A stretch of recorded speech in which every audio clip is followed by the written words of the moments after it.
അർജുനനും കൃഷ്ണനും വേണ്ടി സമർപ്പിച്ചിരിക്കുന്ന ദക്ഷിണ ഭാരതത്തിലെ പ്രധാനപ്പെട്ട വൈഷ്ണവ ക്ഷേത്രങ്ങളിലൊന്നാണ് ആറന്മുള പാർത്ഥസാരഥി ക്ഷേത്രം. ഇവിടെ നടക്കുന്ന ഒരു പ്രധാന ഉത്സവമാണ് ആറന്മുള ഉത്രട്ടാതി വള്ളംകളി. പമ്പാ നദിയിലാണ് ഈ വള്ളംകളി നടക്കുന്നത്. വള്ളംകളിയിൽ വെള്ളമുണ്ടും തലപ്പാവും അണിഞ്ഞ തുഴച്ചിൽക്കാർ വള്ളപ്പാട്ടുകൾ പാടുന്നു. ആറന്മുളയിൽ വള്ളംകളി മറ്റിടങ്ങളിൽ നിന്ന് വ്യത്യസ്തമാണ്.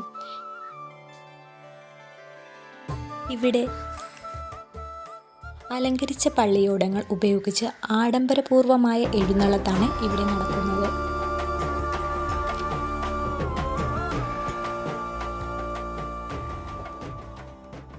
ആറന്മുള ശ്രീ പാർത്ഥസാര ക്ഷേത്രത്തിൽ നടത്തുന്ന ആചാരനിബിഡമായ ചടങ്ങാണ് വള്ളസദ്യ.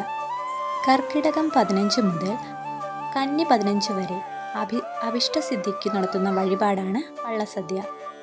അന്നദാന പ്രഭുവായ ആറന്മുളേശന്റെ മുമ്പിൽ ഭക്തർ സമർപ്പിക്കുന്ന ഏറ്റവും വലിയ വഴിപാട് കൂടിയാണിത്.